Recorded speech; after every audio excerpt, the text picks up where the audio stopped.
Good evening, ladies and gentlemen. This is Brock Beard from LastCar.info coming at you after the conclusion of the Am Better Health 400 at Atlanta, where unofficially, pending the results of post-race inspection, Christopher Bell has pulled off a surprising victory in a day that the Toyotas were not even a factor the entire day, never mind him. However, we're two super speedway races into the season, and we have another win that happened under caution. Definitely have to talk about that tonight with the other events of the race weekend here. So settle in, folks. We got more to talk about here on that. I'm actually having a little bit of a difficulty finding someplace to start with this. I think in general this was probably the best overall Atlanta race, maybe since they brought they reconfigured the track. Maybe, it's hard to say. I was so thoroughly disappointed with last summer's race, where stage 2, Austin Cindric led the whole thing, and as good of a super speedway driver as he is, it just seemed like nobody could make a move and everybody was just kind of sitting in formation.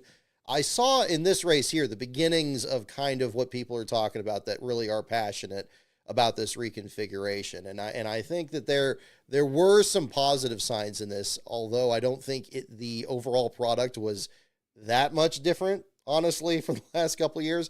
But seeing the responses people having online and people being so excited about this event, it seemed like, certainly it was doing something right. And I could see the beginnings of that. I think in this case here, certainly an argument that was brought up, especially after Daytona last week, with fuel mileage and not having green flag stops and so forth, wondering what would a good super speedway package look like.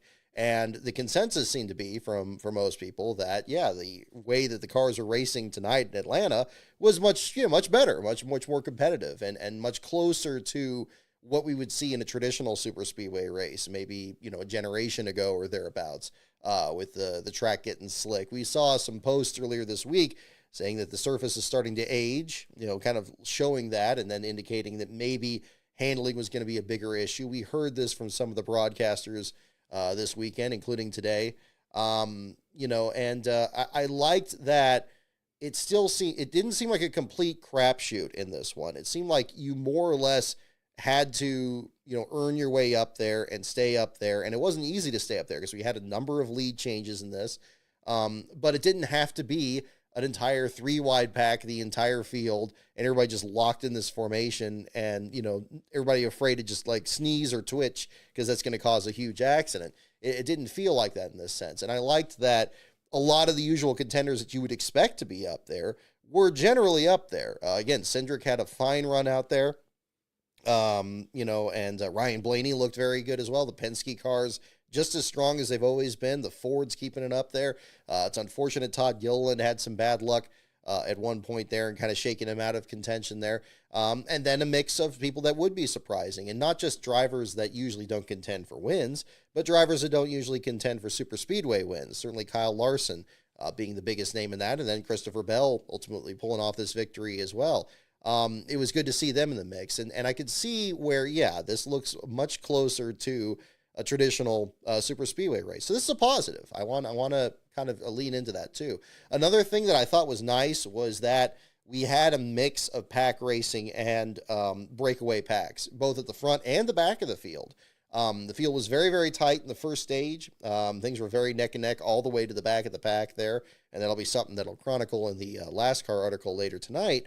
But I liked that things were not so close together that when somebody hit the wall, even if somebody glanced off the wall, it was going to just cause some huge pile up and everybody was going to be wiped out. And then you just kind of hit the reset and you have whoever's left competing for the win. I like that we didn't have that. Not that we necessarily had that in the other races before. Of course, this same race last year had the biggest wreck ever in the a couple laps into the race. Only 1 or 2 cars actually fell out of that event. And we saw that today as well, even more so. But what was nice is we didn't have to have the big accident where a lot of people got damage in it here. A lot of times when somebody bounced off the wall, the field would keep going. There was another car, I think it was John Hunter Nemechek, actually, before he got the top 10, and congrats to him on that.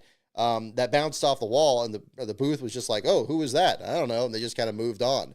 It was nice that, people were able to make kind of aggressive moves up there and try to break away and try to manipulate the draft. It looked like there were drivers that were actually able to race each other a bit. The frustration I still feel with this track in general is they're just going so slow. Like, if you had this kind of racing at Daytona, hopefully it would be at a higher speed just because the track's a lot bigger and so forth. But the pace of it is just so slow that, like, this is all, all they can do. But I think I liked the way that it looked. I liked it. It visually looked good, and I could see that for sure. And yeah, you didn't. It's not like you had everybody. It was just a complete toss. There was that one pit sequence where drivers that were further back on the lead lap got cycled back up towards the front, and they were able to kind of compete for a bit. But then it didn't take long until Cindric and some of those guys were able to get back up there and start competing again. So that was that was good to see. Because again, you're going to have a track where you're going to have kind of super speedway drivers really kind of excel at this. Ricky Stenhouse, another one of them. I know he had an incident again in this race today, but still another way to kind of look at that. So again, I think there were definitely some positives from how it looked. And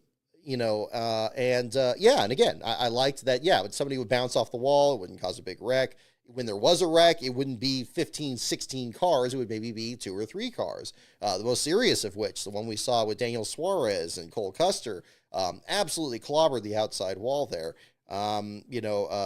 Big mess. I think that was still maybe about 4 or 5 cars out there. So I liked seeing a lot of drivers in contention. Probably one of the worst things that happens at the super speedways at Daytona and Talladega is you just don't have enough cars left. And then there's so few cars left that, you get a situation like, the rainstorm at Daytona a couple years ago. You got some unusual people up there, but there's not enough cars to actually manipulate the draft.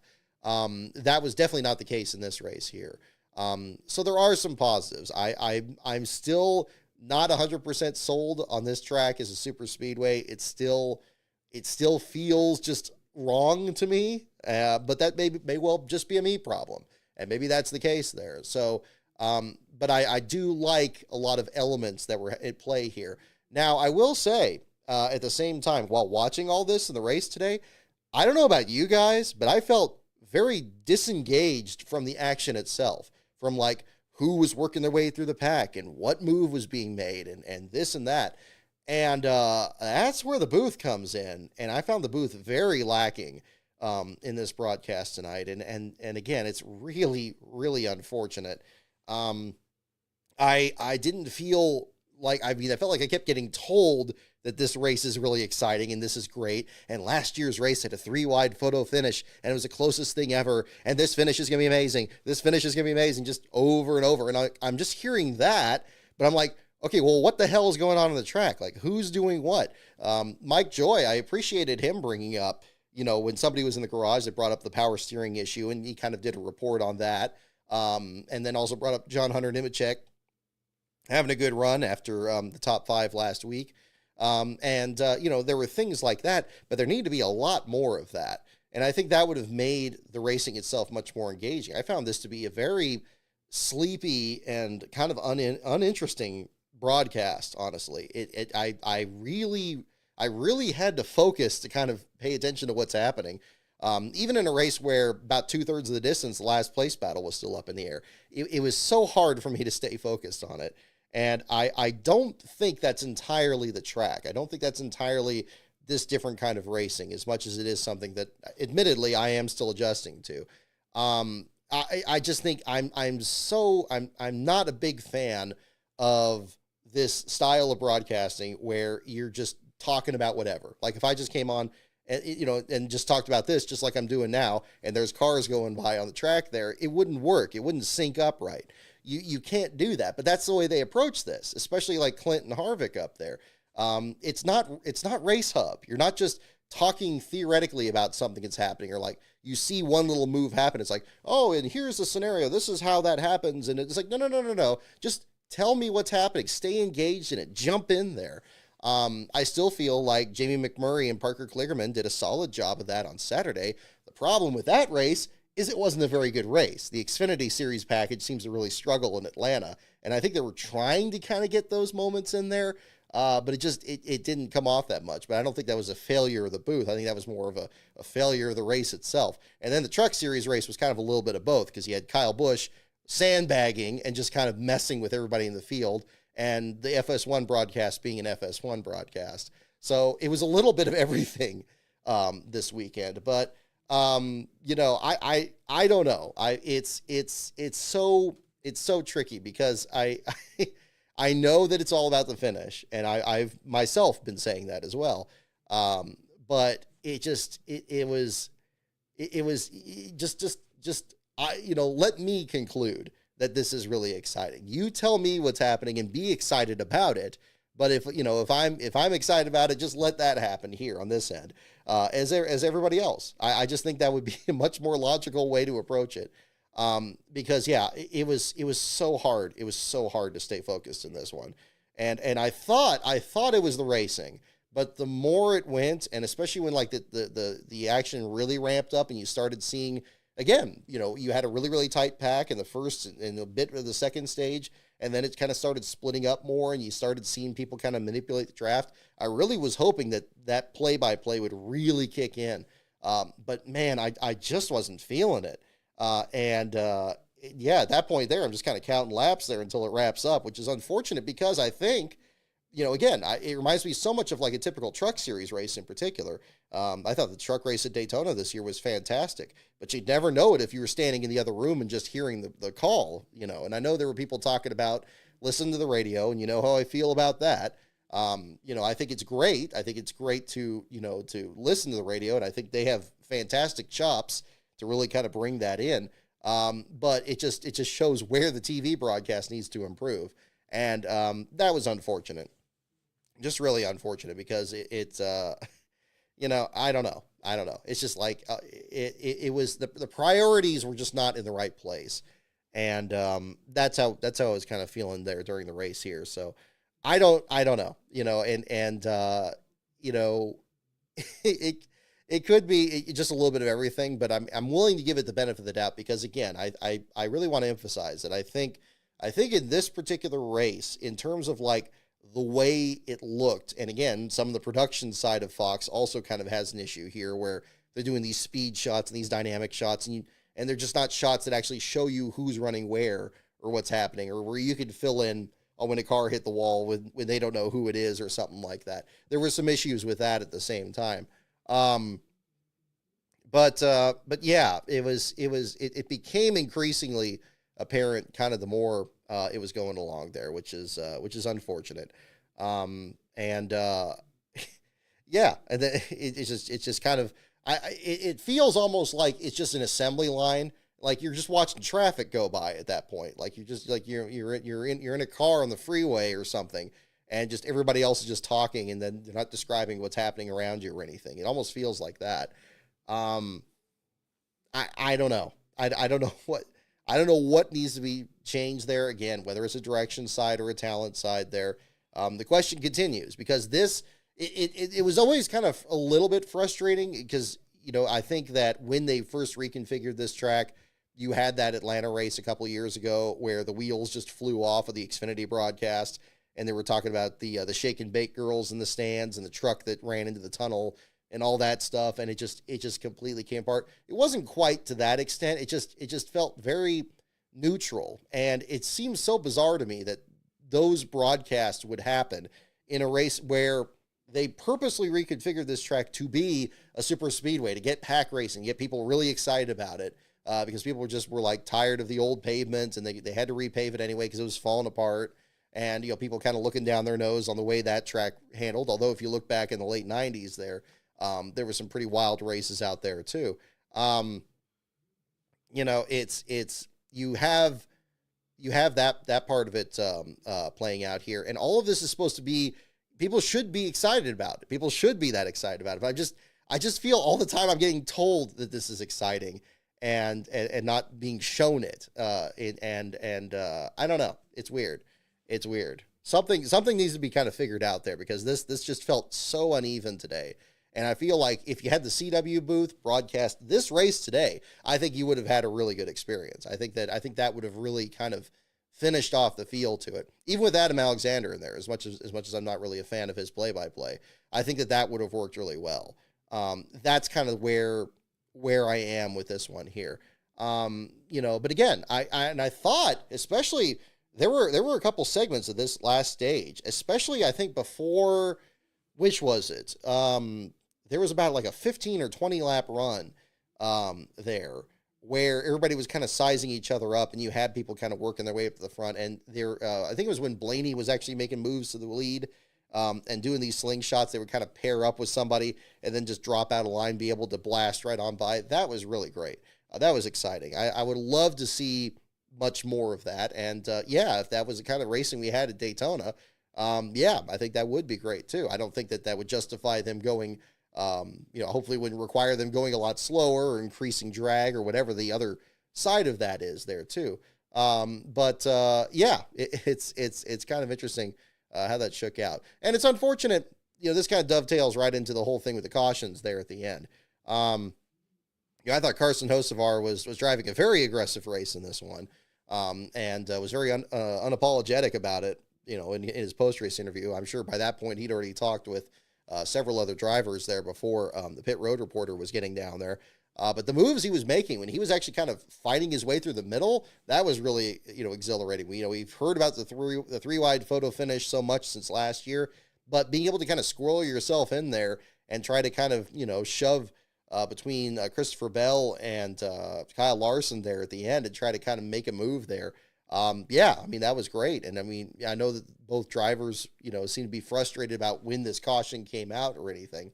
If it didn't come out, you would have had like a pretty crazy finish between them. Who knows who would have prevailed at that point there. So that was, again, there were lots of little positive things here, and maybe we are on the right track with this. Again, it's still not the one I have circled on my calendar, and I'm still not unconvinced this shouldn't be the All-Star race, because again, you look at that leaderboard, the one there with the shows when all the cautions are, and it's all broken up into all these little stages. Does this really need to be a 400-mile race? Can't this be maybe 100 laps or something like that, and divided into 5-lap stages for all I care, and just keep doing that over and over again? I think this race would be fantastic. It would certainly be a better venue than North Wilkesboro, easily better than Bristol, and may well even be better than Charlotte, even with this car. I think that's something that should be seriously looked at. I don't think we need to have this twice a year. I don't know what the ticket sales are, since all that doesn't get published anymore. But maybe that could be something that kind of gets looked into. Maybe, at the very least, to take one of the dates and move them to the All-Star, weekend. I don't know. It's not that far from Charlotte. I think that would kind of help too. It's really bizarre because, there definitely were, elements that were better than Daytona. But again, there's there's so many moving parts in all this here that I'm still trying to figure it out. I thought about starting this show a bit later so I could kind of get my thoughts closer together. So I know it sounds a bit scrambled, especially if you're listening to this after the fact here. But honestly, I'm still trying to figure it out. I really am. And that's kind of where I am. I think that if you had a green flag finish, that would have been, that would have, helped things. But again, I don't know how much in this case, because I was kind of mid-tier about last year's finish, honestly, too. Made a video about it and everything, but we'll see here. But regardless, unofficially, I think the leaderboard thing is still screwed up. It shows like hosts of our 3 laps down in second place, so I don't see how that's correct here. But I'm sure they're still refreshing everything with the moment of caution here. But unofficially showing Christopher Bell as your race winner, Carson Hocevar second, Larson in third, Ryan Blaney fourth, Ricky Stenhouse Jr. in fifth. Again, Blaney and Stenhouse, kind of drivers you would expect to be up there. Hocevar, Bell, and Larson, drivers you wouldn't expect to be up there. And, in the old races at Daytona, even the 500, you would have that kind of mix. You'd have drivers that were kind of up there and, able to kind of work their way into competition there. And that, that's exciting to see. And then right behind, you got Denny Hamlin, Kyle Busch, Ross Chastain, Bubba Wallace, and John Hunter Nemechek in the top 10 rather here. at the same time. So, again, good mix. Kyle Busch looked very good out there. Much better than he looked at Daytona. I don't think he was, yes, he was among the leaders when he finally got spun out in the 500 there, but I feel like he distinguished himself even better in this race. I like when somebody can get up there and they're not just completely helpless and just somebody else can just blast around them. That there was a little bit of strategy that had to be figured out, that there were some cars that were harder to pass. So that was good. Again, Cindric was one, Kyle Busch was another. Hamlin looked good for parts of this as well. Logano too. Yeah, I mean, Logano getting cycled back to 12th here at the finish just shows how, crazy things got there at the finish. Again, kind of hopping around here a bit. So, so we have all this entire weekend here. So Truck Series race, it finished under green. I still think, again, Kyle Busch was sandbagging in that. Ricky Stenhouse pointed this out on social media. Tyler Ankrum agreed with it in his interview after the race, and I think that's all that was going on there. I'm not willing to just be like, wow, Stuart Friesen, he almost had him there. It's like, no. I think Kyle Busch was just trying to make it sporting and trying to, put on a show there. I have a hard time believing with his talent and how much of a factor he was, for example, in tonight's race here at the exact same track, that there was anything different, going on there. And now we get to see him in another few races this year. Again, I know it's his old team and everything, but it's still just so perverse to me. And, that's, that's just me. So, we'll see how that all shakes out. They get the Xfinity Series race. We get a wreck down the back straightaway.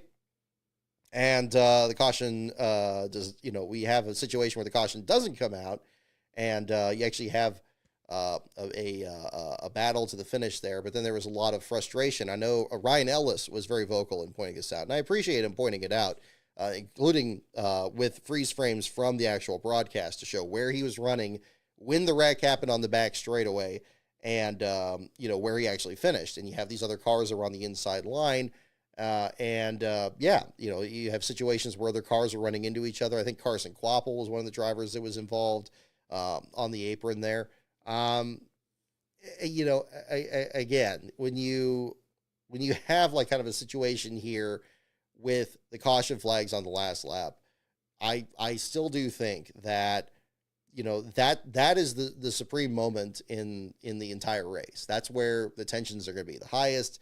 That's where drivers are going to be, driving the most aggressively. I've always found it, to me, at least to me as an outsider, to be kind of a tall ask to say, okay, let's take the most intense moment of the entire race and tell drivers to slow down.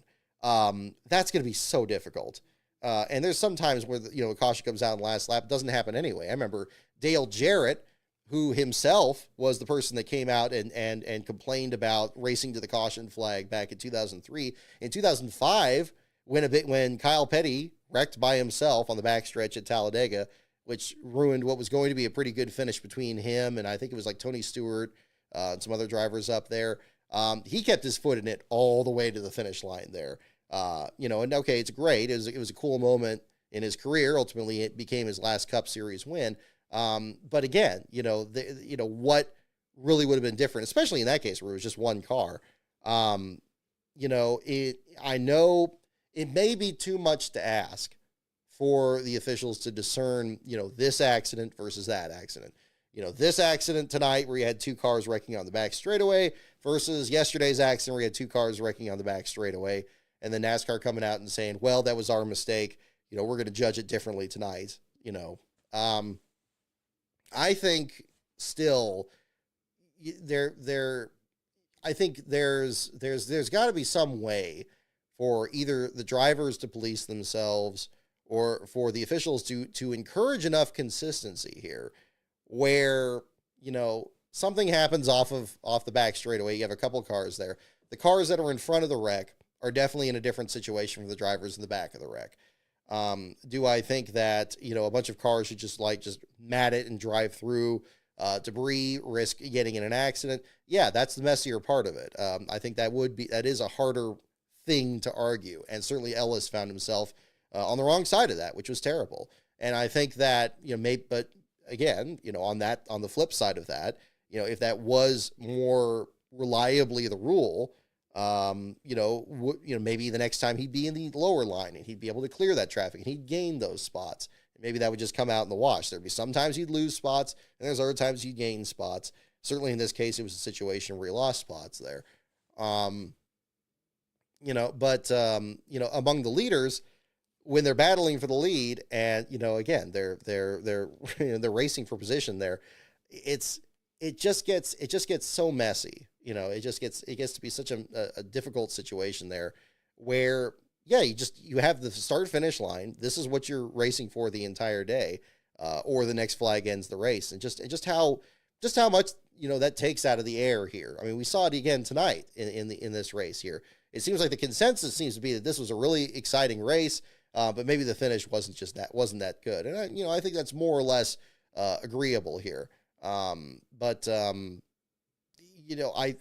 I still think that the drivers in front of a wreck are going to race it differently than the drivers behind a wreck. We saw this on the Thursday's duels a couple weeks ago. BJ McLeod was behind that wreck at the end of stage 2, or in the dual race 2. And this is even for getting a spot in the 500 field. Now, he needed to pass more cars than that in order to actually make the show, but backed off a bit there and wasn't going to just fly right through this accident, risk blowing a tire and tearing up a car that maybe he wouldn't have the next week in Atlanta, or maybe in a couple months in Talladega. So I think that's another one to kind of, look at the same way.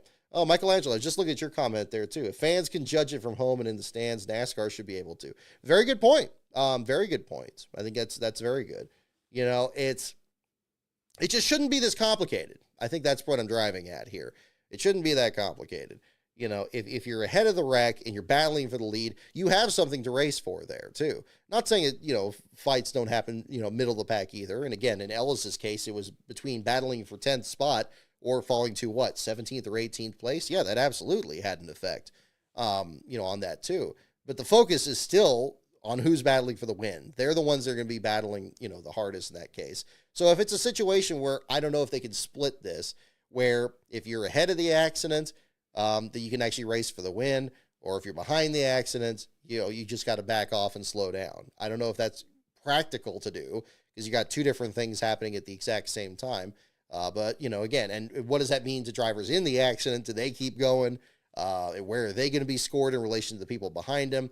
It's almost, something like that seems like that would be a practical, if it can be worked out at all. And as confusing as that is, this is confusing now. I mean, when they came out this morning and they were saying, okay, the way we ruled this yesterday was a mistake. And it's like, okay, well, so then we're going to throw a caution when there's a wreck on the back straight. It's like, okay, we don't want drivers running through debris. It's like, well, the leaders aren't going to be running through debris. The people behind the wreck are going to be running through them. The issue is the leaders. The issue is the people up front that are battling for position, because what's happening is you're getting all these cautions that are coming as the leaders are off turn 4, and they have plenty of time to not only get to the finish line, but slow down before they're even at the crash scene. Now, obviously, if you had a situation like Saturday's Xfinity race earlier in the event, where Dean Thompson had bounced off the outside wall, had a flat tire, and pretty much stopped in the high lane in turn 3, and meanwhile the leaders are barreling off turn 2 and got a couple people spinning out of the inside line, yeah, that caution needed to come out and absolutely should have. And even if that happened on the last lap of the race, hopefully it wouldn't, but if it did, yeah, I mean, that's going to be an absurdly dangerous situation. But if it's clean all the way to the finish line and a reasonable distance afterwards, I don't see why that's so much of an issue. And it sucks for people further back in the pack. That could be something else that is looked up. Maybe that's something else that could be kind of figured out. But having a battle for the lead to the finish, and having a broadcast booth that's going to actually call said finish are equally important, I would say. Because you just get these chaotic finishes, and they happen over and over again. And that's kind of the other issue. And I appreciated Ellis for taking me to task on this on social media last night, because he had a great conversation on that, and I need to follow up on, see if there's been any other posts on it there. What is the what's the proper approach to it, and what that's going to say to other drivers. Like, okay, if you say that it's going to be green if there's a wreck, and you got people that are just going to be prepared, that are going to just drive on the apron, and they're going to make even crazier moves. We saw Brandon Jones and some of the others down there.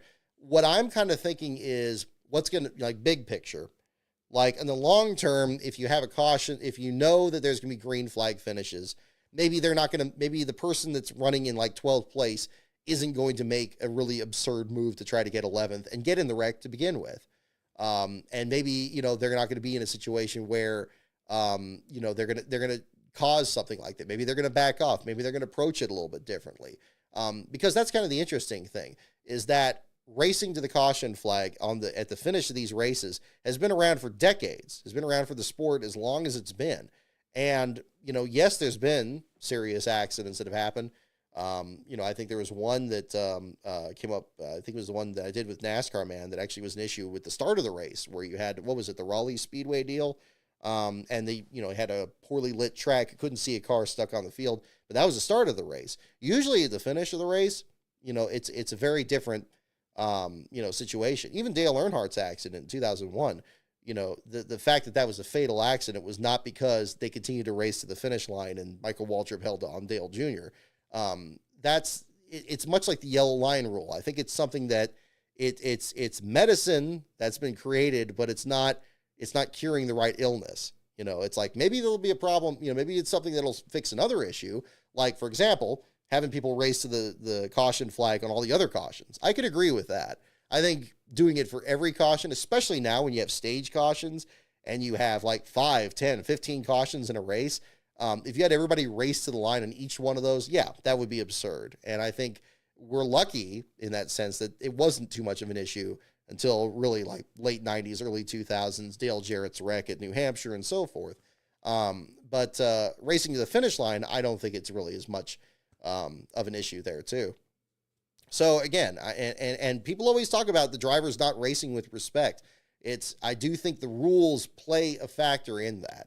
You know, if you're going to have a rule that it means like, okay, you know, you're on the last lap, it can end the race at any moment, and it's not going to be on scoring loops, it's going to be on cameras, so you better be ahead of whoever you're ahead. If you can get this spot, you got to get it then, versus, you know, you got to get to the finish line, stretch it out a little bit, and it's like, okay, now you know you got to get all the way back to this finish line here, and, you know, and make your way back there. Then that little bit of immediacy, it offsets a little bit of that. It doesn't get rid of the tension of it being the last lap and, you know, the end of the race. And, you know, depending where you are, if you're even contention for the win to begin with. But again, I think that's something else that could be some compromise.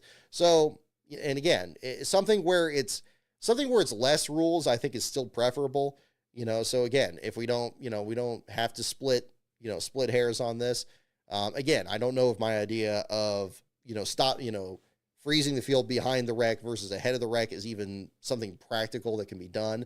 Although I think with the camera work, it probably could. You probably could have people zip by if they feel like it, but if they don't feel it's safe, they could kind of back off. You could still like freeze frame it at that point. Say some guy blasts around 6 guys, but he's still going to be 16th instead of, 10th place there at the end of it, because the guy that backed off shouldn't be penalized for being more conservative. That makes sense. And again, I appreciate Ellis for bringing that up. But you got to have that battle for the lead, because it really just messes this up. I mean, you had Dale Earnhardt winning the Daytona 500 in 1998. One of the things that made it great was, it was a caution, not on the last lap, but with a couple laps to go. And, that one had a whole white flag lap that was under caution, but you never hear anybody complain about it, not just for the significance of him actually winning that race, but because you had 2 cars spinning off of turn 2 that were on the apron and that weren't affecting anybody else in the entire field, and everybody else was able to drive all the way back, and you had Bobby Labonte trying to make his last lap pass a lap earlier and trying to work around Rick Mast and everything.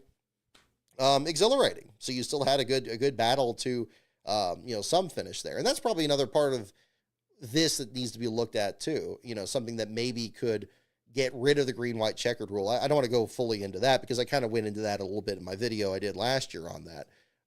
But again, maybe it's something that comes up at that point too.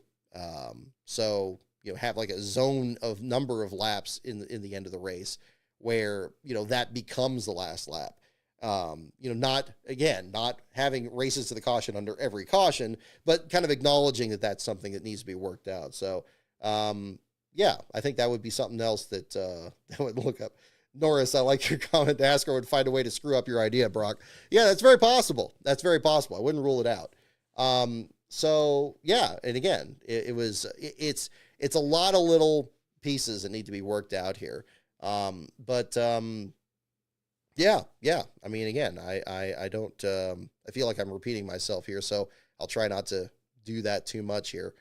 I was thinking of pulling. Let's see, should I pull anything up on that? We can get into the last place battle here in the race. This was pretty intense. We saw certainly more of an effect of the damaged vehicle policy clock in this race. Last week in the Daytona 500, we had a couple of drivers that were pulling behind the wall, and they had a dedicated garage space where they were able to make repairs. It was Zane Smith was one of them. We saw AJ Allmendinger in there briefly, although he did have a problem, blown engine that ultimately took him out of the race.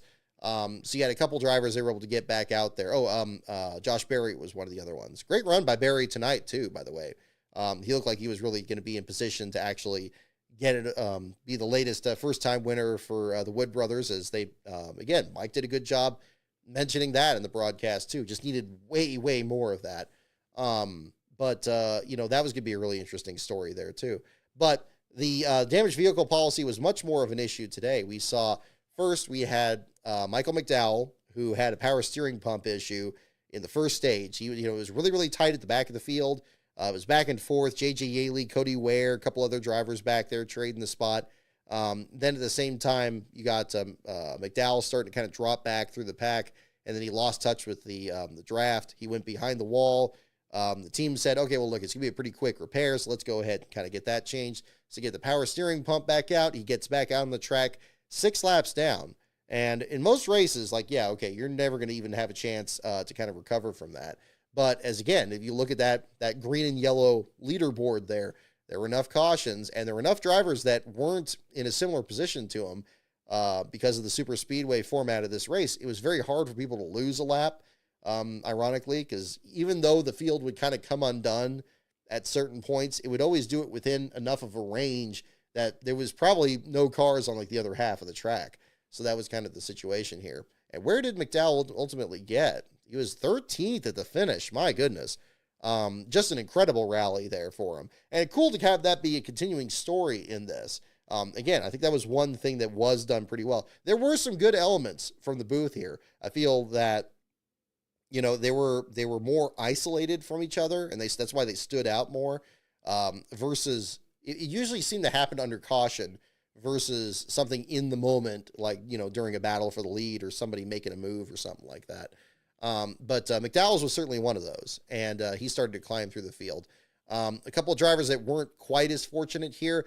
Ty Dillon. I was really hoping Dillon would be able to kind of build on the great run he had at Daytona, where he showed so much speed out there, bounced off the outside wall in his duel, kept the car going. In this race here, he finished 24 laps down. He was kind of working his way back up through the pack there, but he had a flat tire, was stranded on the apron. And here, of course, we go to the other part of the damaged vehicle policy. It looks like it's no longer a case where the tow truck is ever going to push a car to pit road. That seemed to be the consensus online here. But I like that, again, that when a driver is towed to the garage area, they're not out of the race. And it looks like they're not going to tow the drivers to their pit stall either. I think in this case, they certainly would have done that for Ty Dillon. Probably would have done that for Eric Jones too, but ultimately didn't do that. But, again, I think the trade-off here is that, you're still going to have the damage to the under tray and the rear diffuser. Eric Jones, for example, after his spin, they said that the strakes were pretty much worn off the back of that car, so it was really not going to be handling very well. But I liked that in both Ty Dillon and Eric Jones's case from those separate incidents, they were able to go to the garage area. They were able to get repairs. The team didn't have to rush. Especially for Ty Dillon, they had a real issue with the right front fender and part of the hood that kept popping up. They had 5 guys over there, literally shoving it down, and like a jack in the box, it would just pop right back up again. And that's something that tape can only do so much when they're, working with bare bond and so forth. But it was good to see them working at it, and good to see them actually rewarded by it instead of finishing, last or next to last as they would have under the old rules. In this case here, Ty Dillon finished 29th, and Eric Jones finished 31st. And again, may not sound like that much right now, but even with the playoff format, that still has some effect out there. And it's still, and I think fans like to see, teams and drivers, work on a car and get back out there. I always remember so many times when a car would come back out of the garage area with pieces off of it and, tape numbers on the side of it, and people applauding when they came back out there, or if the car is running by itself and falling off the pace, but still staying out there. There's something, there's always something very intrinsic in the experience there that people really respond to. That's good to see. I appreciate that. And really, again, even though we didn't have that many large multi-car accidents in this, thankfully, certainly the Suarez accident was easily the biggest one that we had in this race here.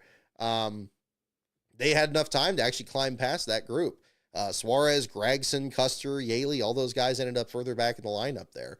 Brad Keselowski and LaJoie from the Chase Elliott incident were also behind them too. So it's good to see people kind of climb that ladder and work their way back up, and again, and in McDowell's case too, where you're able to make up that many laps in a situation. It's very rare that would happen, because usually enough of the race goes by, the leaders catch the back of the pack again, start putting somebody one lap down, and then anybody that's multiple laps down, they're just, out of luck. They're not going to be able to get back up there.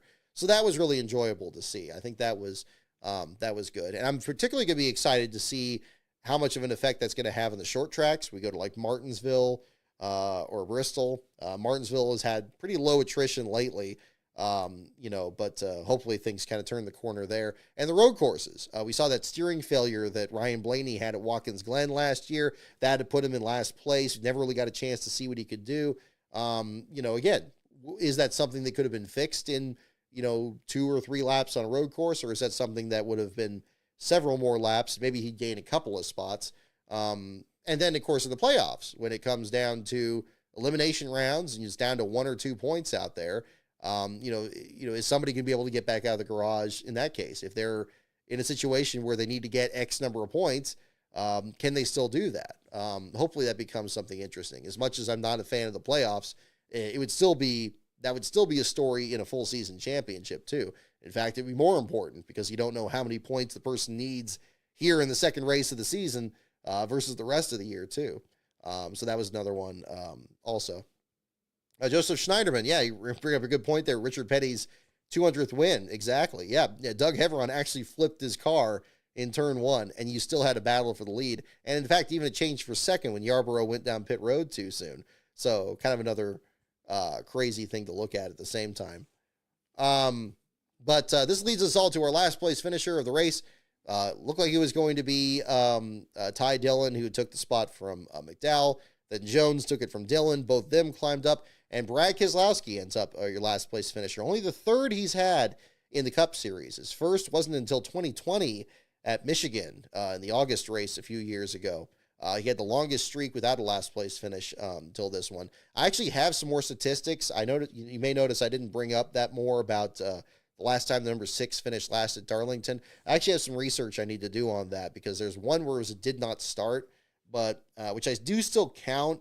I count a DNS as a last place finish, even though it's technically not a start in the race. But if they're classified that way in the results, if they still show up on the results, I think the threshold I usually have is if they qualified for the race, and then if something else happens after the fact.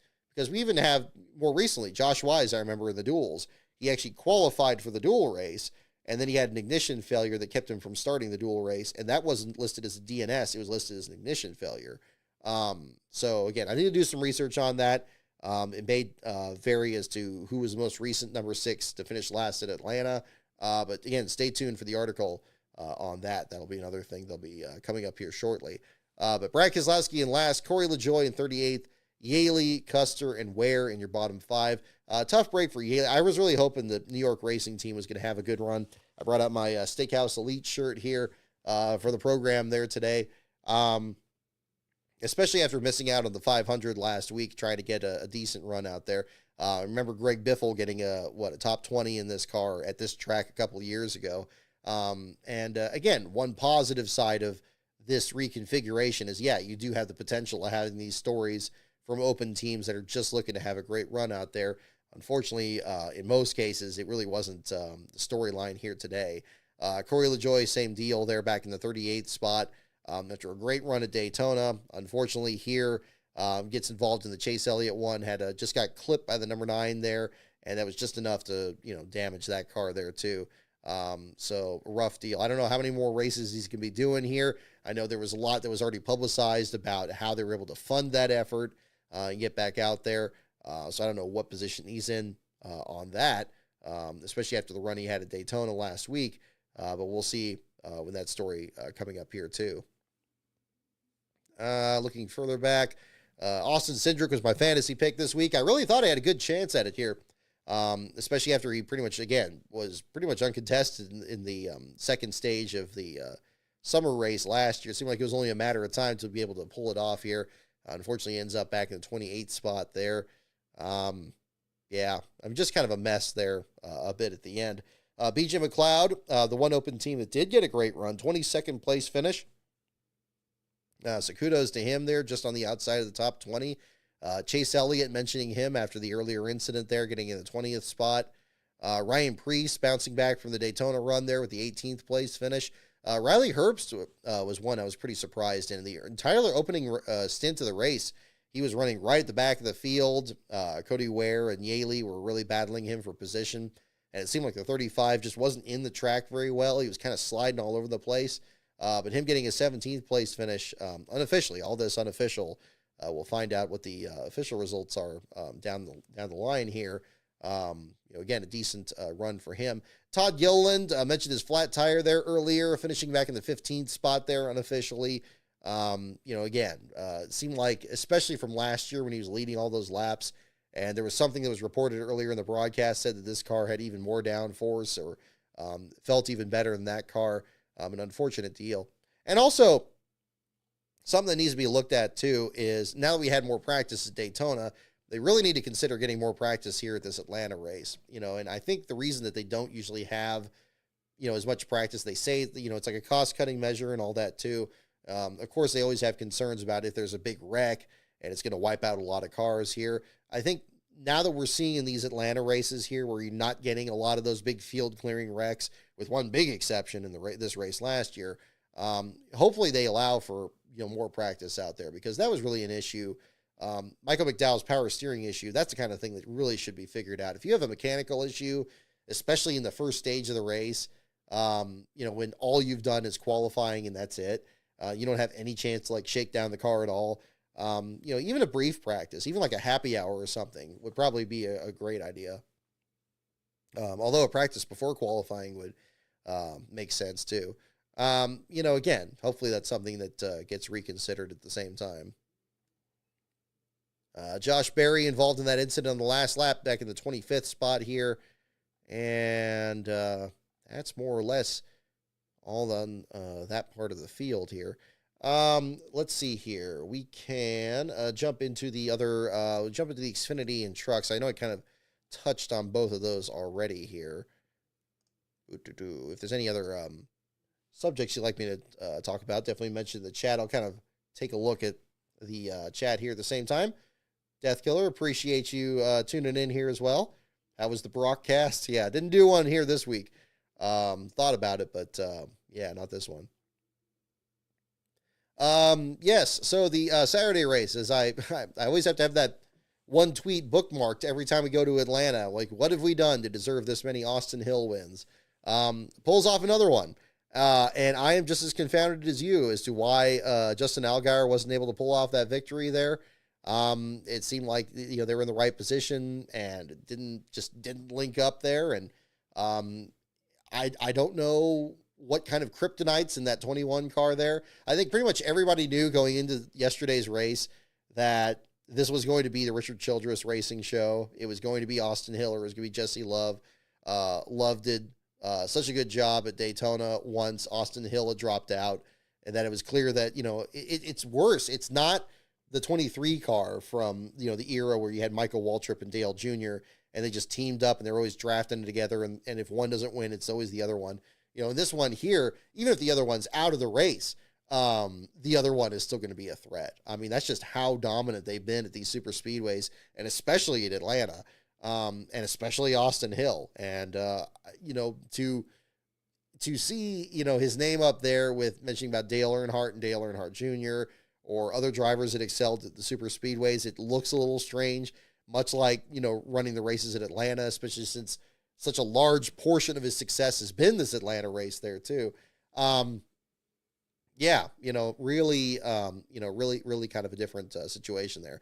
But again, I think in that race too, as I mentioned earlier, I didn't think it was that competitive a race. It's really frustrating because usually the Xfinity Series puts on some of the best racing the entire weekend, but it just doesn't seem to click at this Atlanta track, and I don't know what the exact deal is. And it was even disappointing. I mean, even kind of disappointing from the broadcast there, because I felt like they were just as good as they were at Daytona. I thought they did as best they could under the circumstances here. And there were some moments, and there were some things in the field here that are definitely worthy of being excited about. Certainly, Leland Honeyman Jr. At the 8th place finish, a top 10 finish, and only the second ever start for Derek Cope's team here, the Cope Family Racing effort. Congratulations to them on that. Did a tremendous job. Whereas we saw Honeyman competing for getting in the top 10 in the stages back at Daytona. This time here, he really charged in the 3rd stage here at the end and worked his way up there. A fine showing for him. So congratulations to the Cope family on that. Daniel Dye as well, being the last place finisher at Daytona. We didn't get really to see what he can do. He's still very early in his Busch Series career, but this one here, Busch Series, Xfinity Series career, coming back up there to finish in the 7th spot there. A fine showing for him in the colleague racing effort as well. And Harrison Burton, he of the Daytona win last August, now getting a top 10 for the AM racing effort. Great to see that team kind of return, hopefully begin to start returning to their performance of a couple years ago with Brett Moffitt after what was just an awful year they had last year with anybody that was driving that 15 car last year. Bringing back the number 25 seems to have kind of helped them kind of regroup here a bit. Also, the Viking Motorsports team, Matt DiBenedetto, right on the outside of the top 10 there, finishing in the 12th spot. We saw him also very strong, at Daytona last week there. Yes, a couple races that, again, had some chaos there at the end, especially in this one here with the wreck on the last lap. But, Matty D got a number of top 10s last year when this RSS Racing 38 effort was kind of splintering off there. And whatever they figured out there, I mean, we'll see if that translates as well, on the road course and so forth. I think that's going to be another one to kind of look at too. Oh yes, thank you, Charles, for mentioning as well. Yeah, the Honeyman even led a lap there, so that was great. So yeah, I think that was really good to see. Looking back there, Sheldon Creed looked really good. Yet another race. How many? I mean, I've lost count. I've completely lost count of races where Sheldon Creed and Ryan Sieg are both in contention for the win. And not only do both not win, but most often Ryan Sieg ends up with his car completely destroyed. So he can't even use it for like the next race until they get it fixed back up there. It's so disheartening, and especially in Atlanta where it's the home headquarters traditionally for the Sieg family there. Hopefully things will kind of correct themselves there eventually. And Creed just as much, although he was pretty much responsible for the wreck that happened at the end of the Xfinity race yesterday, bumping in the back of a car there coming off of turn 2. But just tight racing there. Can't be too critical of that even. But Creed ends up back at the 14th spot there, and Sieg drops all the way back to the 20th spot there with caution coming out after the leaders took the checkered flag there. A few extension or only a little bit of competition for the last place finisher here at the same time. Taylor Gray ends up being your last place finisher, only the second of his career, number 54, finishing in the 38th spot. Dean Thompson was originally your last place runner for a lot of this, had the issues, so many issues there. It was just a difficult day for him there. The flat tire after bouncing off the outside wall while he was battling among the top 10, losing a lap, pit penalties, mechanical issues, just everything under the sun there, but still finished the race under power. And in fact, passed 3 of the drivers in the bottom 5, including Sam Mayer, who had that brutal accident there with Connor Zilich and the others there towards the end of the event there. So good to see Mayer doing okay there at the same time.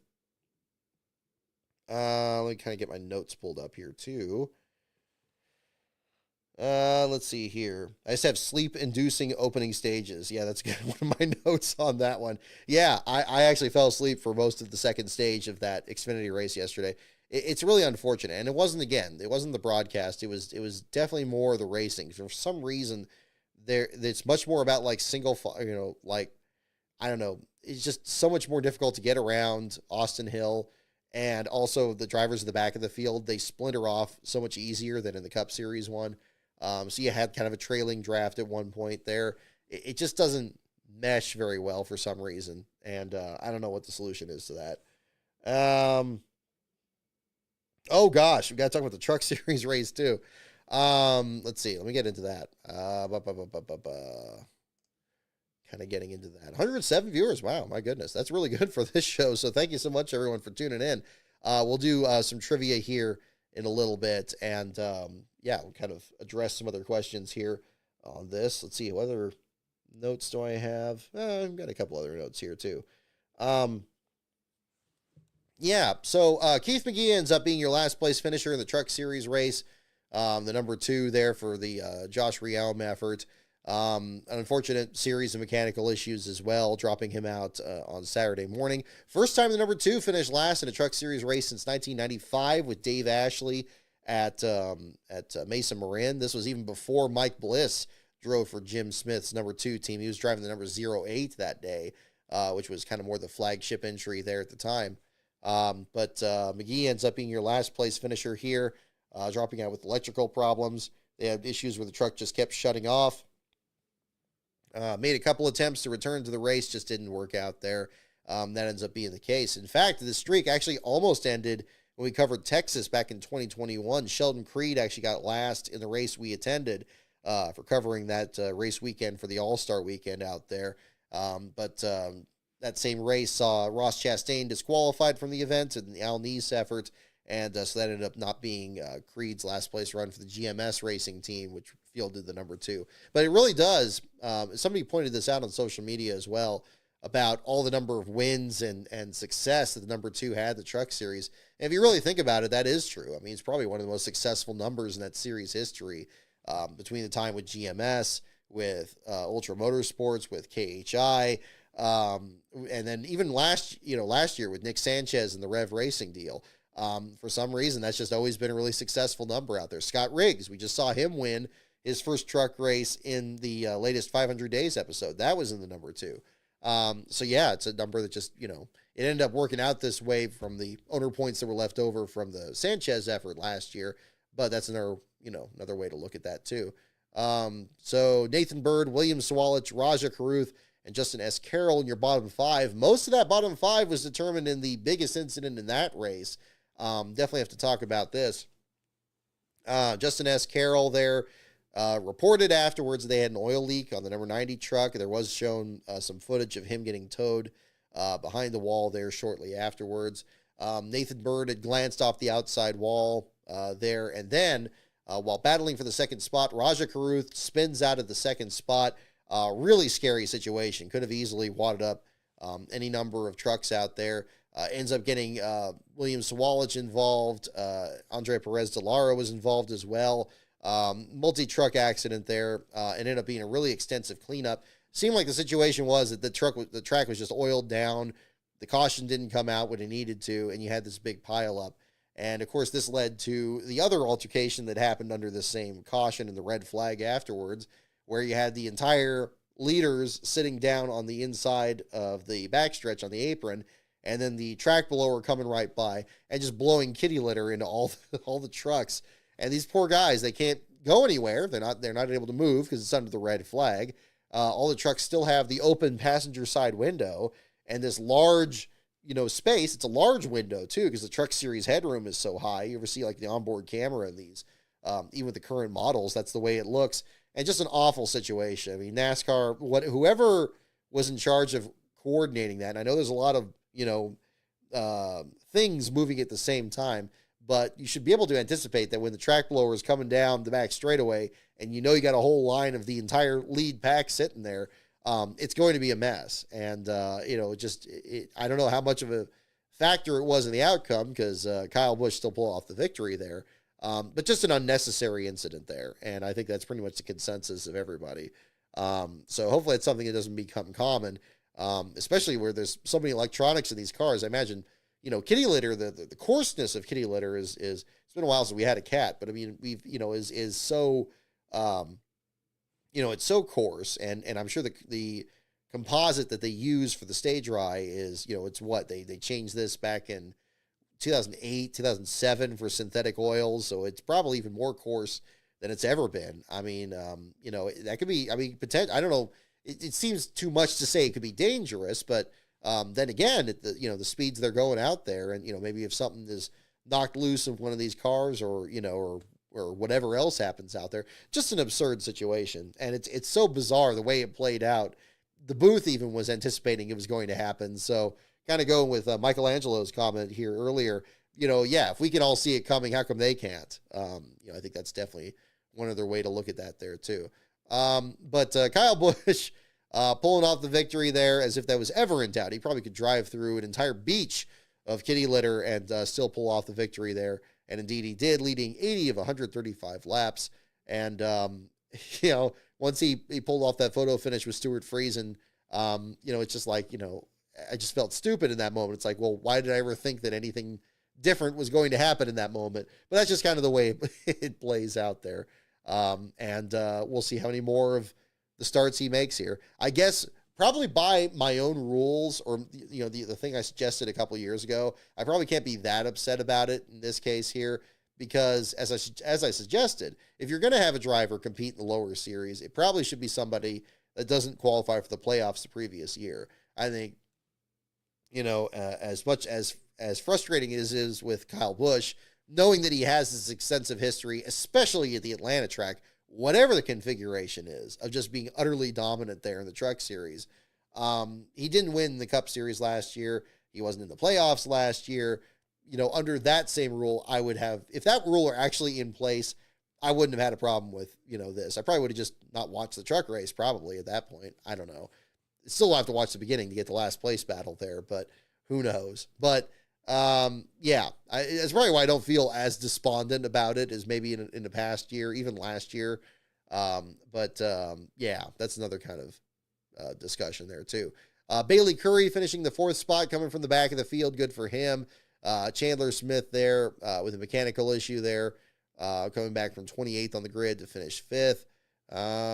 Didn't have too many other names that stood out. I was interested to see if Gio Ruggiero could pick up on his great run at Daytona there last week. Didn't see as much of him in the mix there, him finishing in the 11th spot. Same thing with Michael McDowell there, making another of his rare Truck Series starts, the Spire effort there. Yes, another Cup Series driver competing in the Truck Series there, but still finishing further back in the pack there in the 12th spot. Frankie Muniz being very outspoken about an incident he had on the back straightaway, saying that he's not getting any respect out there. Again, it's a difficult situation for any of these rookies. I know the Josh Riam effort is, one of the smaller teams out there, despite the fact they got 3 trucks out there, just trying to make the most out of the equipment that they have. Indeed, one of the reasons McGee actually fell out of the race was the replacement ECU that they thought about actually swapping into the truck was actually set aside for Frankie's number 33 there as well, so they didn't use it. Ultimately, of course, in this case, Frankie didn't need to use it in the race because he got in an accident there.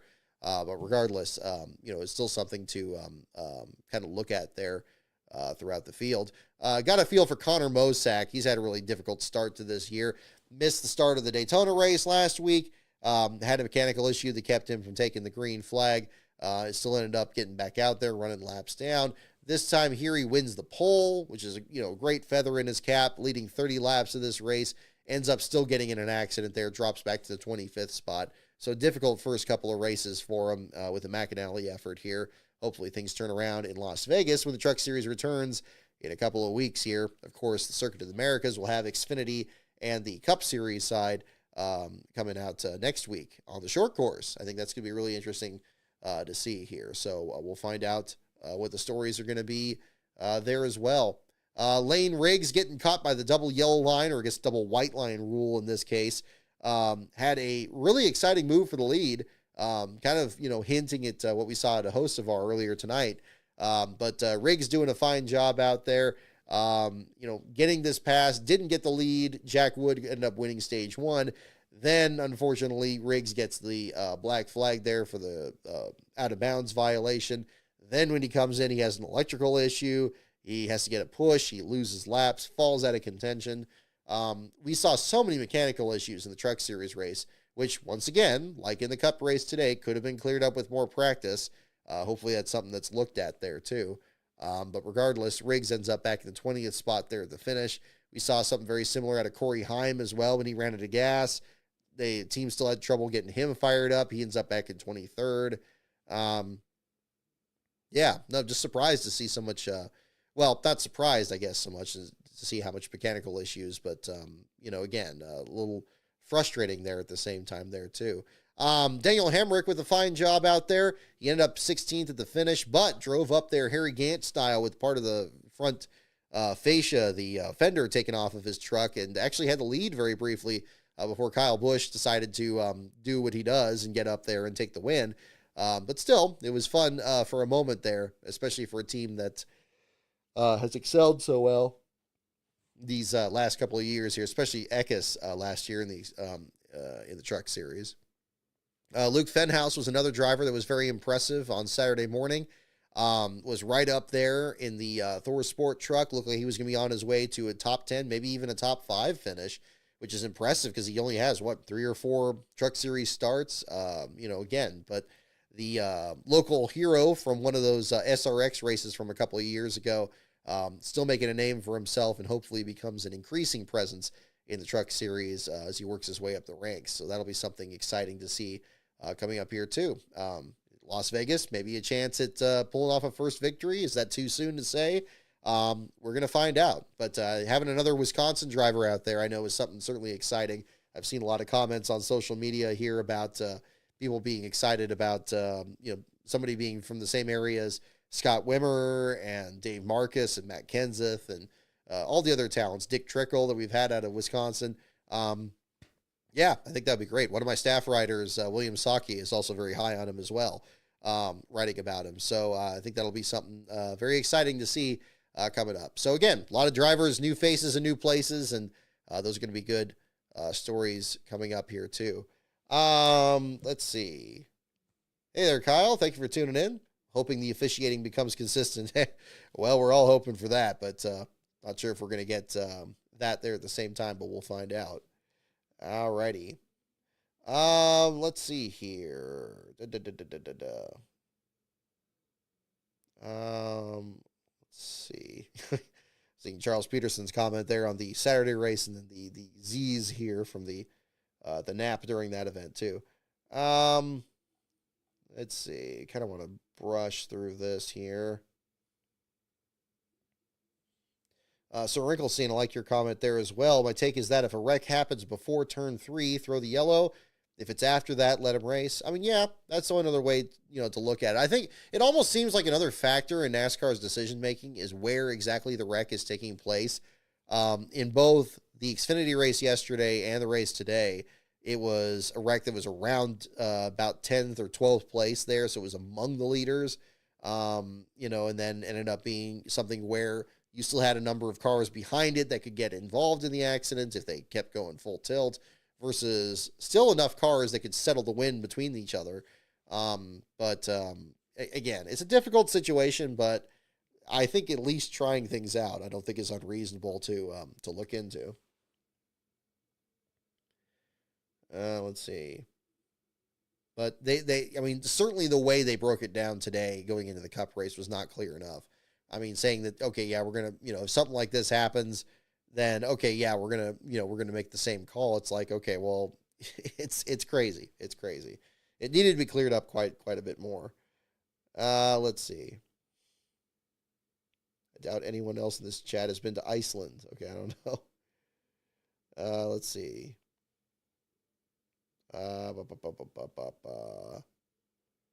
NASCAR racing in Iceland. What did I miss here earlier in the chat? I don't even know. That would be pretty crazy. Let's see. If Iceland doesn't get a street race, I'm done with NASCAR, says Archer. Well, that could be fun. Who knows? I mean, everything. Just watch. They're going to have like some kind of caution at the end of the last lap on that too. Somebody's going to run out of ice tires or tank treads or whatever they're going to have to run to race up there too. Let's see. Oh, Big G, thank you for your comment here as well. The Cup booth doesn't even explain which driver is in which car. Like, why do they refuse to use the sponsors and numbers? Would that be so hard to do? Yeah, very good point. You know, that's something that Lee Diffie really did great with NBC last year. And it's something that, you know, again, we're still not getting it in the Xfinity booth because Adam Alexander still won't do it, which is unfortunate. You know, I mean, he'll mention the drivers, but the sponsors, for some reason, it doesn't seem to come up as much there, which is surprising. I always felt that Diffie did a great job of that in IndyCar, and it was good to see that translate over last year as well. Let's see. First win for Toyota in a Cup race in Atlanta since September 1st, 2013. That's very interesting.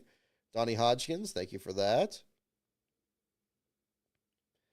There was poor camera work on the Ty Dillon crash. Yeah, I actually went back and actually looked at the Max onboards. Again, the onboards were fantastic for this, especially at the beginning of the race, where if I went by the leaderboard, you know, I'd see like who was ahead of who, but like what margin it was. It was so much easier to follow and even be able to rewind it and actually kind of see what's happening. Not a sponsored thing, by the way, but I think that they're doing a great job, augmenting this. I haven't seen the onboards for the Xfinity one. I haven't installed the CW app yet.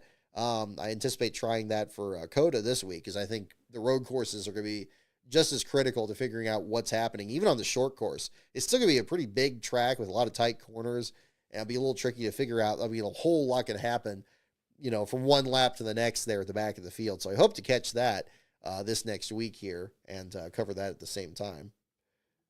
Let's see. The track is getting better as it ages. Yep, there we go. So, yeah. Any rate, let me get down here. We'll do some trivia here in a bit. Alexandra Benatti, thank you for tuning in here as well. Let's see. Yeah, the onboard cams on the CW app are fantastic. Okay, good. I'm looking forward to seeing it. Is it the whole field or they just pick certain drivers? I hope it's the whole field because the way they have it on Max is great. I was very surprised with that. Let's see. Fox expects payment for sponsor drops. It could be the case piece to metal. Well, that's too bad. That would be unfortunate. Let's see. Yeah, Gio Ruggiero, sleeper contender. Yeah, it's just fun to say that name. I mean, I'm sure the booth will pick up that too, especially because FS1 is so big on memes here. But undoubtedly, that'll be something else to work with. Let's see.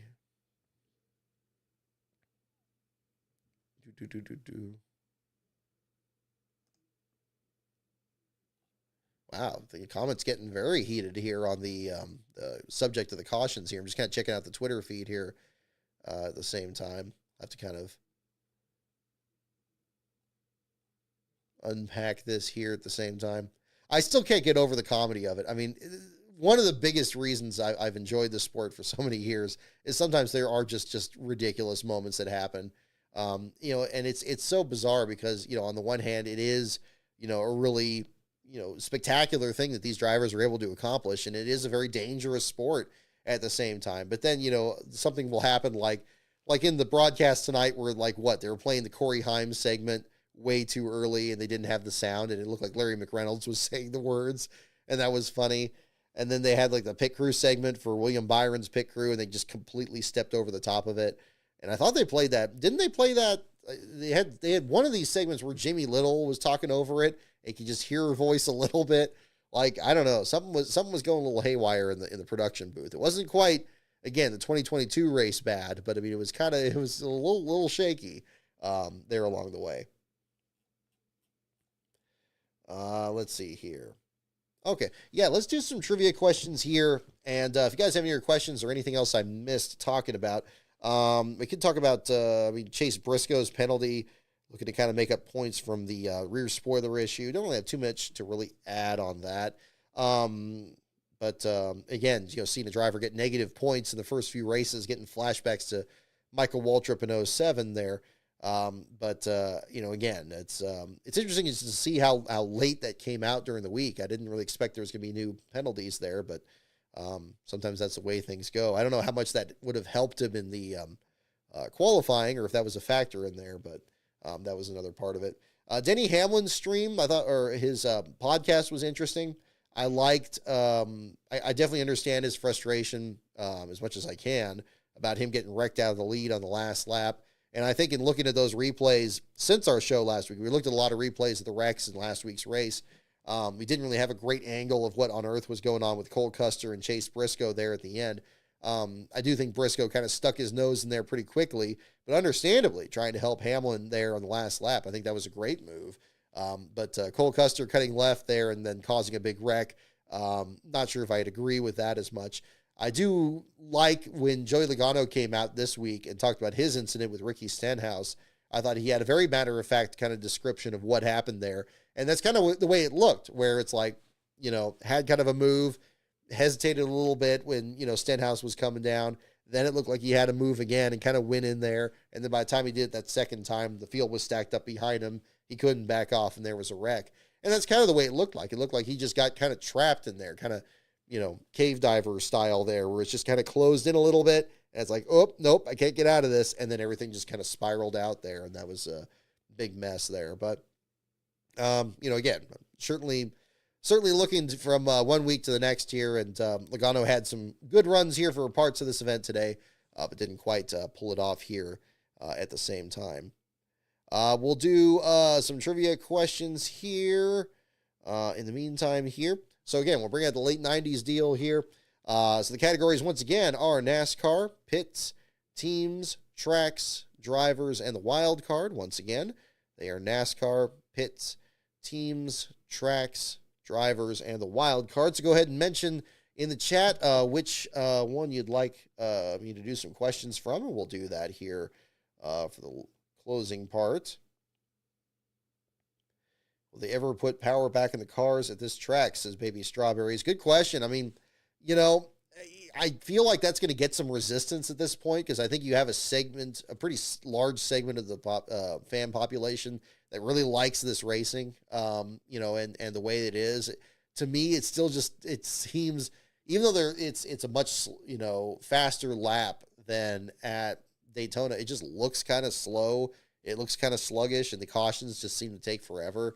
Now at the same time, some of those concerns could kind of be said of other tracks that have been slowed up with this car in particular. And that was kind of another thing that Denny was talking about on his podcast too, about actually trying to, reduce the drag on these cars and, and increase the horsepower, make them too fast for the track, I think is probably the angle here. Although that was brought up as kind of a negative back in 2000, 2001. But with the current safety initiatives in place, and then making the cars, to a point where the drivers have to actually manipulate them around the track, that they can't just mat it everywhere and then just, hope for whatever happens, I think was good. I left this hanging here on Hamlin's deal. I think the thing I liked with his stream in particular was when he was just saying, like, look, what's the rush? Like, having a battle at the end of the race, if you kind of get dropped out of the lead, you could rally back in there. And Hamlin brought up his 2020 finish, which admittedly turned into a mess, but not for, not for anything he did there.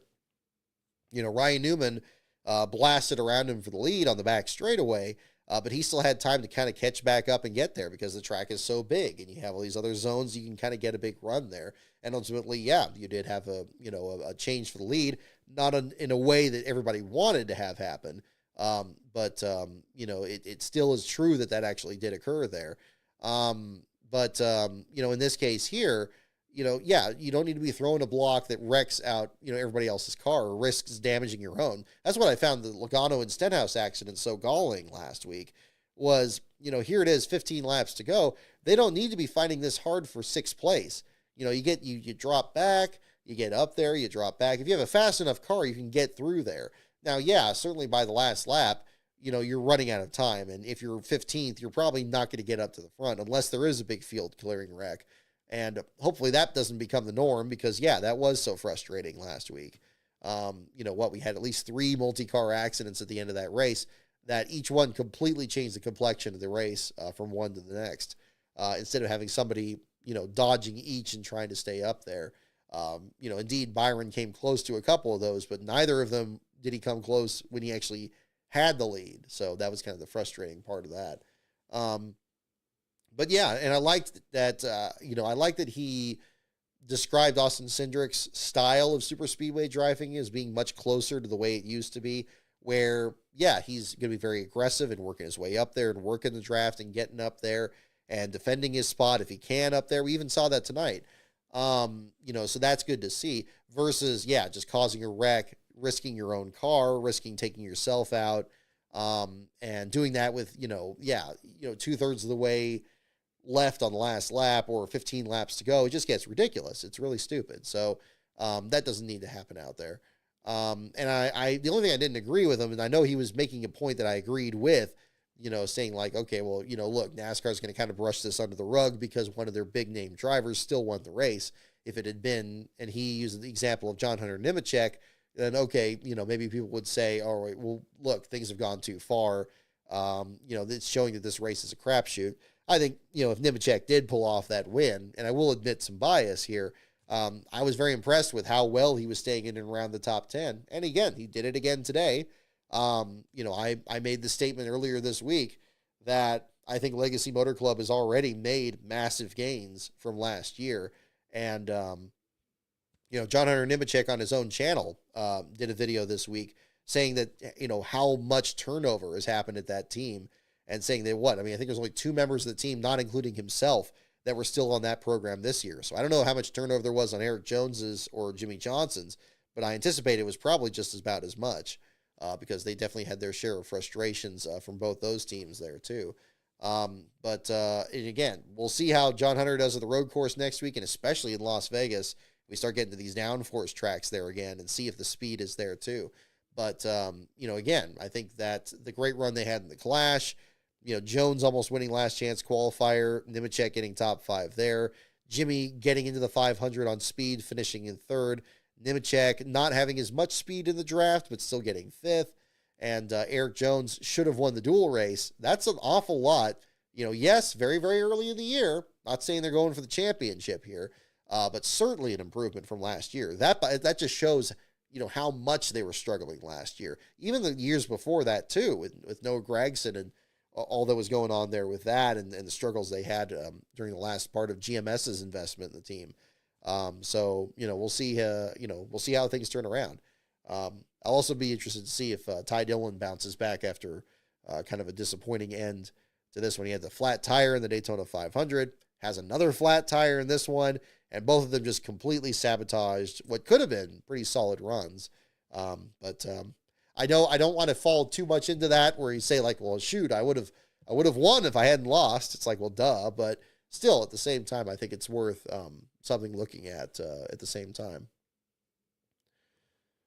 Let's see here. Surprised the 77 didn't go to R&D. That would be interesting. Oh, some water. Hold on here, folks. We'll do trivia here in just a moment.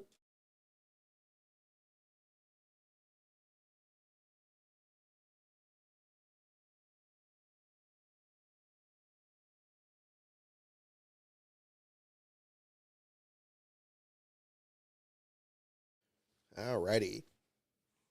Let's see.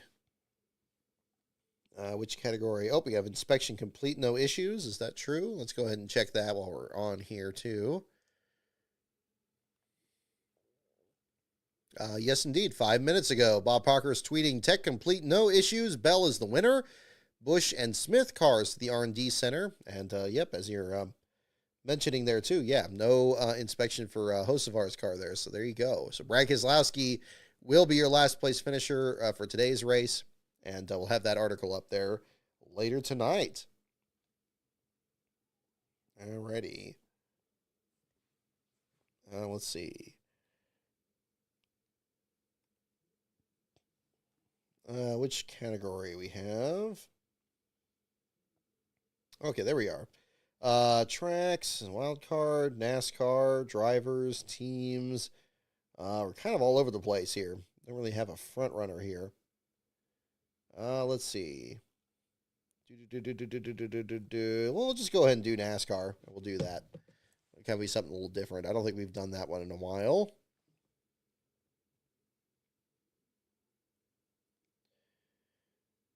Okay.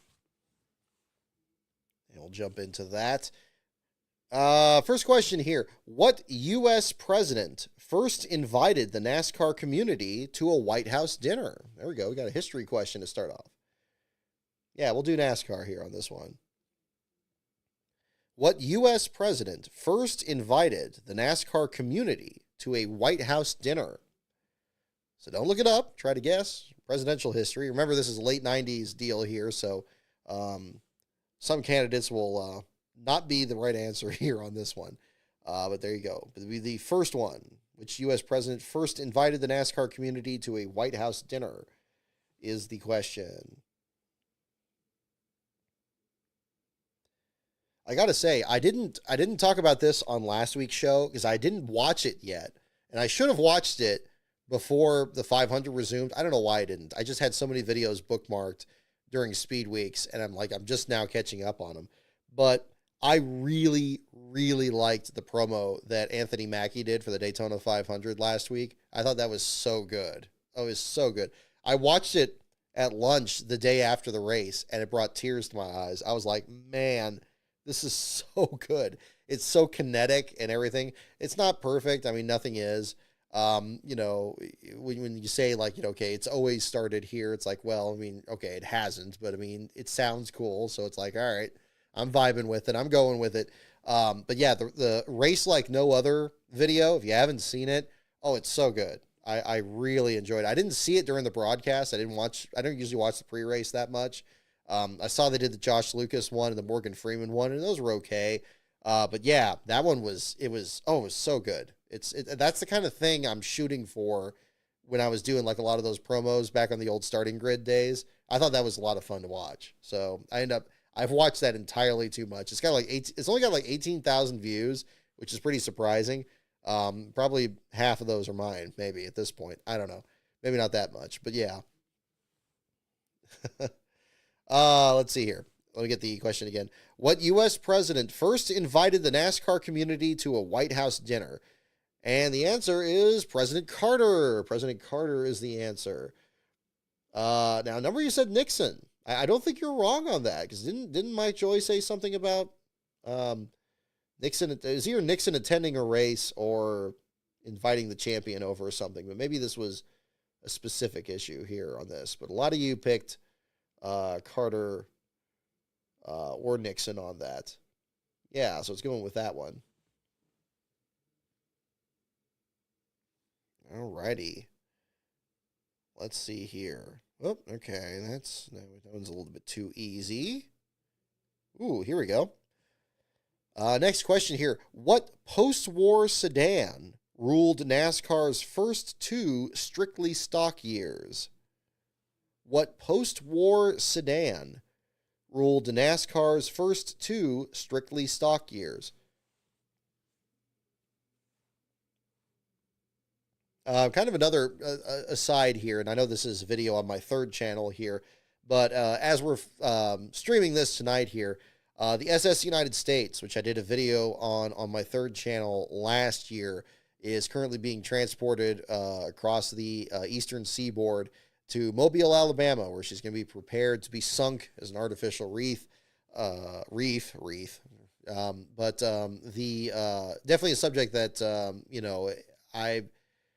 it's not just mixed feelings about, but feel very strongly that there was something that was just missed there, and that ship was it shouldn't have been neglected to begin with. And as wonderful as it is to see everybody turning out in Philadelphia and seeing her off, and they did a nice salute there with other ships, like you had tugboats there spraying water jets in the air and stuff, and you got people filming it. A lot of wonderful footage.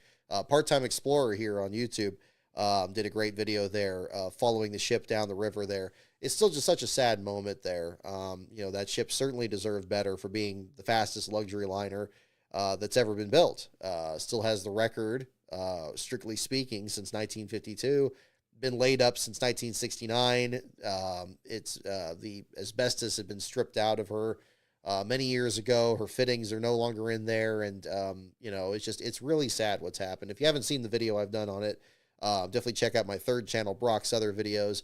But certainly mixed feelings there. Initially for some people, but for me, it's still disappointing. It feels like a failure that she's being sunk, because just this the technology that was involved in building that ship and to break that record. Seeing North Wilkesboro being rebuilt. I remember people, the same naysayers, being like, "Oh, they'll never rebuild Wilkesboro. It's the sewage system is a mess, and they'll never fix it. Just don't even talk about it." And then like Dale Jr. gets out there with a weed whacker, and then all of a sudden, here we are. It's the All-Star race. It's like, if people really wanted to preserve that ship, it would have happened. And it's just sad that it didn't for decades. And now that moment is pretty much past. I mean, I don't think anything's going to happen at the 11th hour here. But that was kind of another one there too. Oh, can I post links to the other channels? Yes, I can. I can do that. I'm working on doing a new channel trailer for this channel as well, and I'm going to use that to also promote the second and third channels. So we'll have that on here as well. But yeah, let me see here. We'll get to the answer to the question here in just a moment. I just want to kind of get... Okay, can I copy the link here? Yeah, there we go. So let's see. So yeah, the other channels, and I think I have them bookmarked at the bottom of the page here, but I don't know if that's as visible from the stream page here. But I'll put the NASCAR archives here. There's one. The NASCAR archives, that's the one where I post the older broadcasts and so forth, as well as the brief live stream. I attempted to do a different live stream in 2020, and so those episodes are in there. And then the other videos, where is it? It's going to be a little harder to find by name. That's probably why it doesn't get many hits. It's probably, I get all these Brock Lesnar videos here, and that's what's showing up instead. Can I just get that pulled up here? Yep. Does it let me do that? Probably not. Make sure I didn't lose the stream. Okay, good. I don't want to lose the stream while I'm doing this either.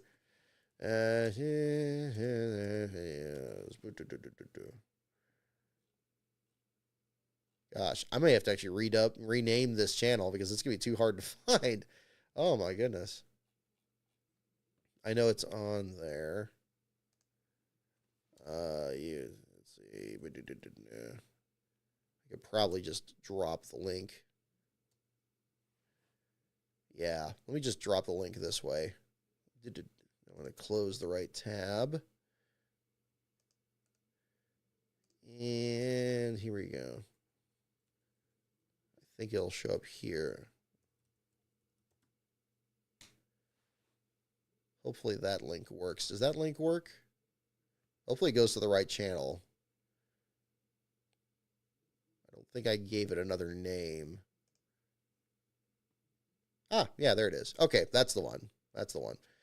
Yeah, and that one also makes it easier to find, like the video I did on Quebec, New York. I actually have a good, actually, this reminds me, I have another video that's coming to the third channel. It's not a produced video. It's actually relating to one of my other past videos. That's going to be coming up here very soon. So, yeah, we'll be getting that going. Okay, good. Both links work. Yeah, definitely check those out if you're interested.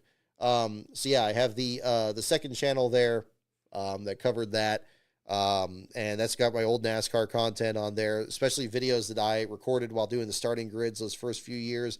So that stuff's in the NASCAR archives. Brock's other videos, those are non-NASCAR, non-racing related videos I just put together, including the footage I had from the last A's game last year, the SS United States video, the Quebec, New York video, all that can be found on there too. So that's another place to check it out.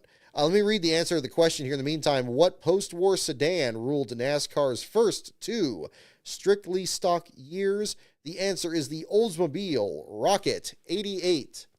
The Oldsmobile Rocket 88 is the correct answer. Did anybody get that? I know it's been a while since we did the question here.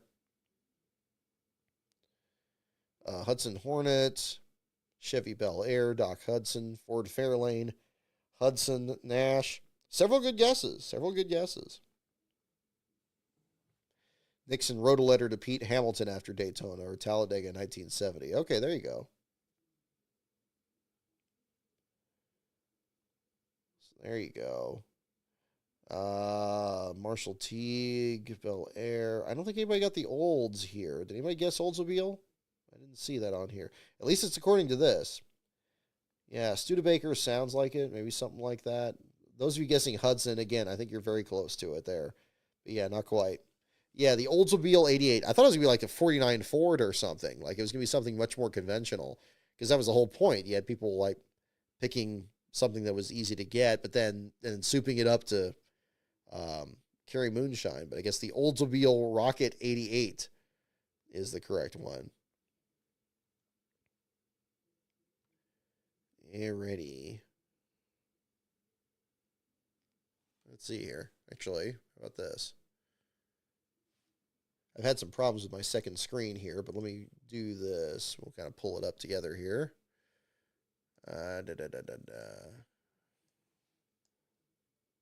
Boop. Oldsmobile Rocket 88. That's a good picture. Okay, now we're showing some much more recent models here. Probably want to, let's see, 1949. Okay, here we go. Let's go to race watch along one. There we go. So something more like one of these. I'm not the most experienced car guy, but I'm seeing, oh, here we go. 49 Oldsmobile Rocket 88. Oh, this one's got a nice, I like that with the fenders here. Rocket 88. Look at that. That's slick. Okay, so that kind of puts more of a picture to it there.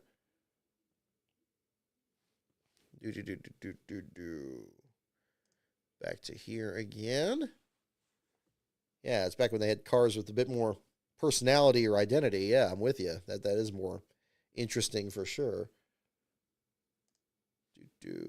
I'm very happy to say, in the meantime here, I've been hard at work on another video here for the channel. It's going to be a multi-part video. So I've been spending a lot of time this week here on editing it. I hope to have those edits done. Boy, I was about to say by the end of the month, but that's going to be kind of midway through this week. So we'll find out. But I think we're going to be on a good pace for it here pretty soon. So it'll be very interesting to see where we get on that. So more content coming here. I do have, again, a new video for the third channel. I think it's scheduled for Tuesday or Wednesday, definitely this week. Yeah, that's where I had on that. So we'll get that together. And yeah. And then just counting the days down until we do some trackside coverage there in April. So that's what we're looking to head to at the same time. Let's see. That one's a little too easy. Okay, no, not that one. Oh, okay. All right. Actually, I'm not sure about. I really don't know the answer to this one. We're looking for a year on this one, folks. What year did NASCAR start publishing its own newsletter? That is the question. What year did NASCAR start publishing its own newsletter? Yeah, I don't think the video will be ready by Friday, but the edits are, well, it's taking a while. I got to just trim. I'm trying to trim the audio to make it flow a little better, and we're getting along there. So we're moving along. We're moving pretty well. I know the videos always take a while to come together here, but this one will be worth the wait. And I want to make a trailer before I announce it, so we'll get that going. What year did NASCAR start publishing its own newsletter is the question. I guess this is for 72, 71, 84, 72, 73. If we're talking about scene or 1977. Okay, let's see. 69. All right, here we go. What year did NASCAR start publishing its own newsletter? The answer, 1951. 1951 is the correct answer. Sure, whoop. Oh, I thought it went out of focus there for a second. 51 is the correct answer. The picture was taken at Daytona. Oh, right on. All right. And we'll just do one more question here today. Oh, wow. I didn't realize the show's been going that long. Okay. We'll wrap up here with just one more here for the evening. Let's see. Oh, okay. Actually, this is a good one, too. We're also looking for a number on this one. So here's last question for the evening here, folks. How many cars were entered in the first NASCAR sanctioned race? Don't look it up. Try to guess it. Here we go. How many cars were entered in the first NASCAR sanctioned race? The first one ever.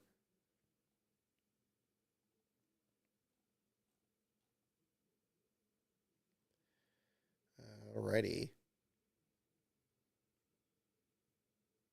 Oh, very close. How many cars were entered in the first NASCAR sanctioned race? That is our question here.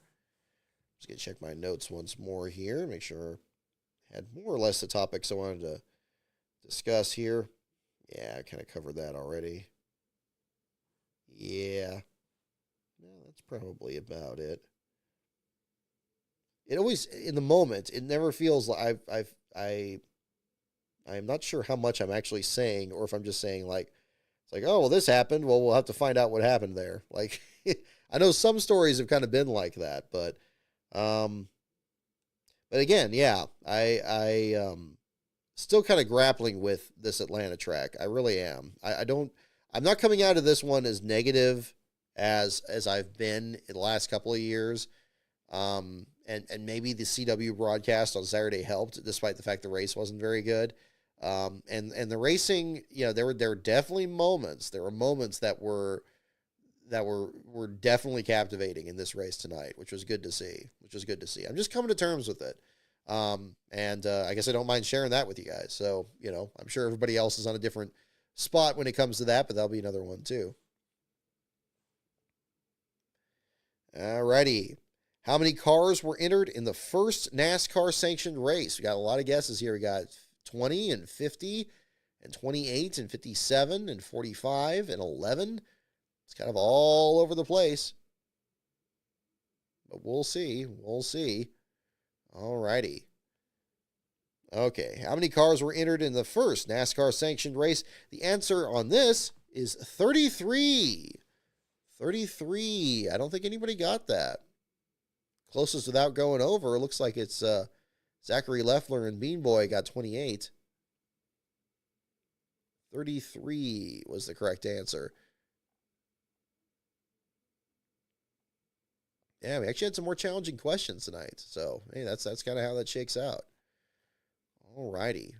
Well, tell you what, folks. Well, that will do it for this evening's show here right now. So congratulations to Christopher Bell for pulling off the victory here tonight in Atlanta. And now we head to some road racing next week at Circuit of the Americas, where our next show will be next Sunday after the Cup Series race at the Circuit of the Americas. We'll see how much of a difference the short course makes versus the long chassis ripping course that we saw rip out the rear of Marco Andretti's truck a couple of years ago this time around. So that will be something interesting to find out. And we'll talk about the Xfinity and the Cup Series races as well. And that will be the discussion on here. So, yeah, in the meantime, the website is lastcar.info. My Twitter feed is at lastcaronbrock. Feel free to check out more videos on this channel here, as well as more videos coming up here. And again, our next show will be next Sunday, about 15 or 20 minutes after the checkered flag there next week. So thanks so much for everyone for tuning in, and have a wonderful evening and a great week. We'll be back next week, folks. Take care.